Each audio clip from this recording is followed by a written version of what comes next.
자, 쉬는 날 우울한 이야기해서 좀 그렇습니다만은 소비 절벽, 즉 소비가 갑자기 뚝 떨어져 버렸다 라는 것이 소비 절벽이죠. 그러다 보니까 이 각 가구들 집마다 불황형 흑자가 심화된다. 우리 불황형 흑자 무역 수지에서 그렇죠. 수출은 줄어드는데 흑자가 늘어나고 있다. 그 말이 뭔 말인가? 수출 줄어드는 것보다 수입이 더 줄어들어 버리니까 수출 수입에서 뺀 흑자가 불황일수록 더 늘어나고 있다. 이는 좋은 흑자가 아니듯이 가게들이 이 불황형 흑자가 늘어난다. 소비를 확 줄이고 있다. 그래서 가게가 흑자가 늘어난다는 것은 매우 우려스러운 상황으로 가고 있다는 겁니다. 자, 지난해 경기 침체 여파로요. 자영자 소득이 관련 통계를 갖다가 시작한 이래 처음으로 이 사업소득이 1.9% 줄었답니다.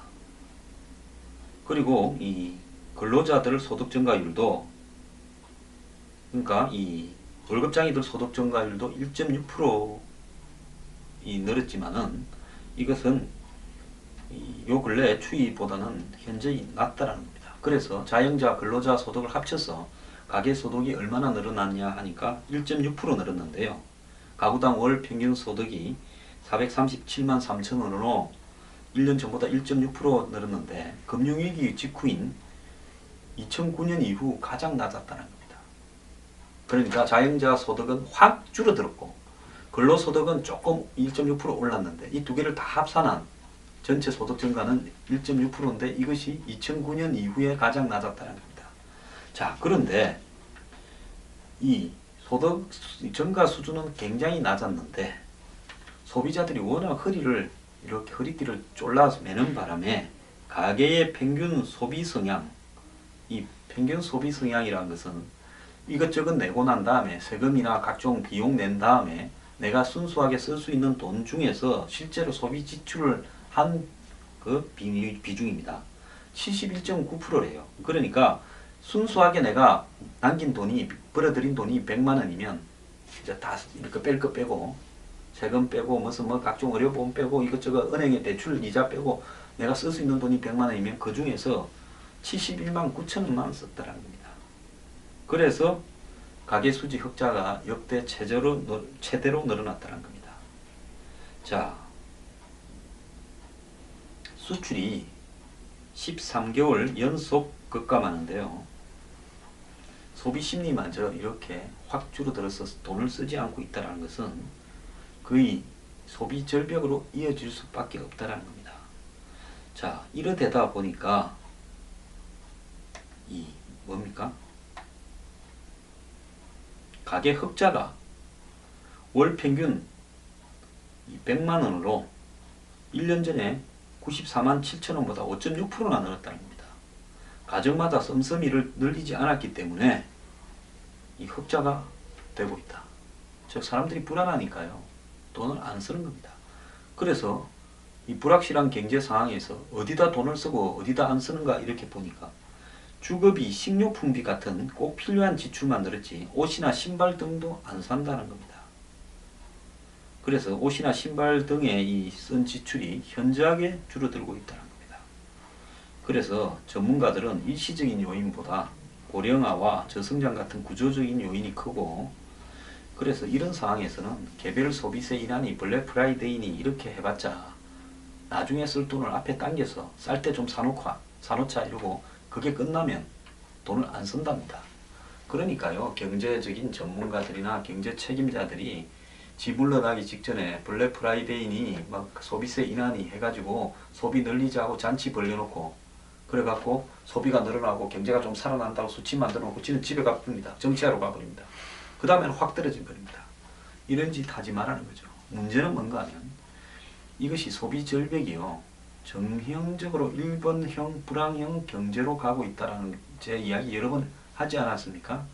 그렇기 때문에 이게 구조적으로 되어갈 수밖에 없어요. 점점점 소비를 안 해서 한마디로 수요는 줄어들고 공급은 남아도면서 물가가 더 떨어지는 디플레이션 현상이 한국에도 가속화될 겁니다. 지금 옷이나 신발요 가격 점점 내려가는 거 눈에 보이잖아요.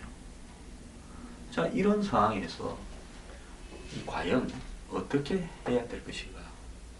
정말 이런 부분에 대한 경제학을 놓고 누군가는 좀 한번 토론도 하고, 뭐 과거의 케인즈식의 그런 경제로서 되는 거냐? 그게 안 된다면 이제는 어떻게 해야 되는 거냐?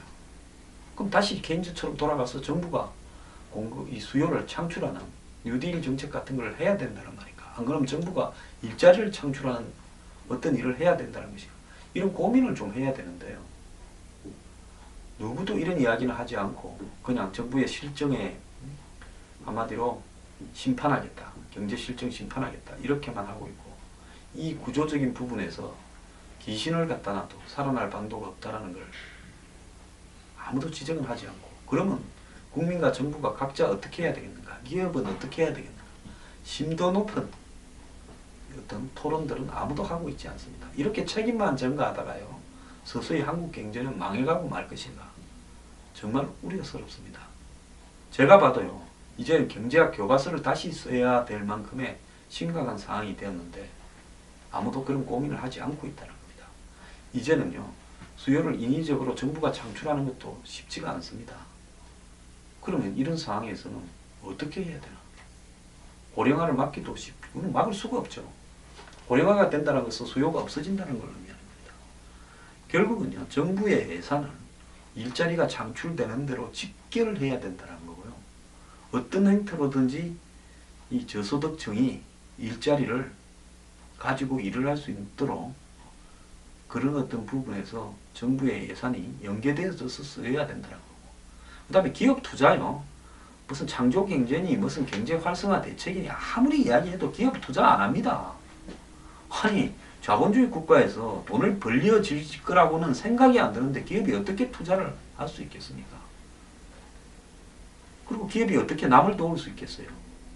사회적 투자니 뭐 다 공생이니 동반이니 거짓말입니다. 자본주의 시장에서요, 자유시장 경제에서 그런 말은 거짓말입니다.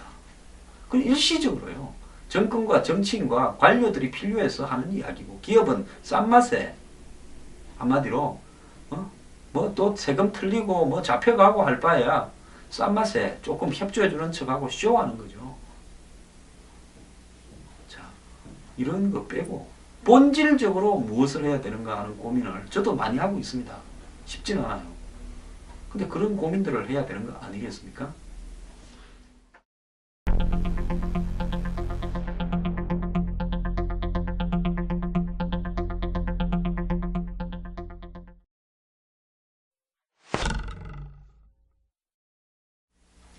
자, 세상이 팍팍해지니까요, 부모가 소득이 줄어듭니다. 부모가 실직을 합니다. 자, 갑자기 집에 생활 규모가 악화됩니다. 일하러 가지 않던 엄마도 일하러 가야 됩니다. 이러면서 가정의 불안은 시작됩니다. 아버지가 노니까 집에서 사람 구실을 못합니다. 자, 그래서 이혼을 합니다. 이런 영향들이 우리 사회의 청소년들에게, 애들에게 바로바로 데미지를 주고 있다는 통계가 나오고 있습니다.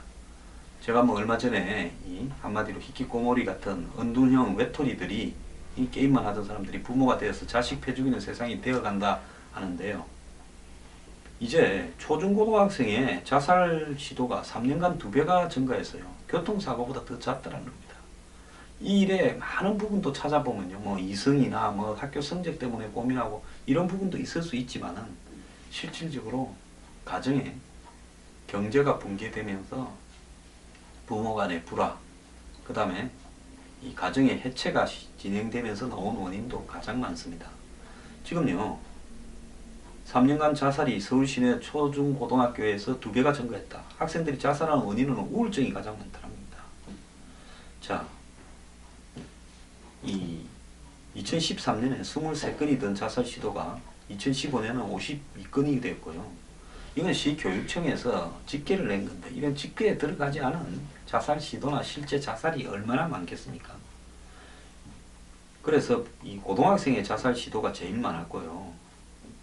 2013년에 8명이었는데 2015년에 28명이었고, 중학생도 12명에서 24명으로. 그래서 이 자살 시도가 교통사고보다 더 높게 나온다라고 지금 이야기를 합니다.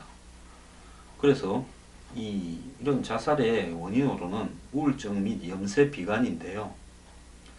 자, 이런 우울증으로 이 극단적인 선택을 한 경우가 17명이고 가정 문제가 14건 이었는데 이 가정 문제라는 게 다 경제적인 문제일 겁니다. 그래서 이런 어떤 학생들의 지금 우울증이 심화되고 있다는 거. 솔직히 집집마다 요즘 자녀들 중에요. 우울증이나 게임 중독이나 대인관계 기피증 등이 이렇게 번져가고 있습니다. 자, 이런 부분들을 해결하기 위해서는 한마디로 이제 가정 단계에서 이런 문제에 대해서 대처가 불가능한 부분도 있어요. 먹고 살기 급한 가정에서 애들 뭐 이런 것까지 또 신경 못 쓴 사이에 애들은 마음에 병이 들어서 죽어갈 수도 있는 겁니다. 그래서 우리 사회 전 차원에서 특히 학교에서요.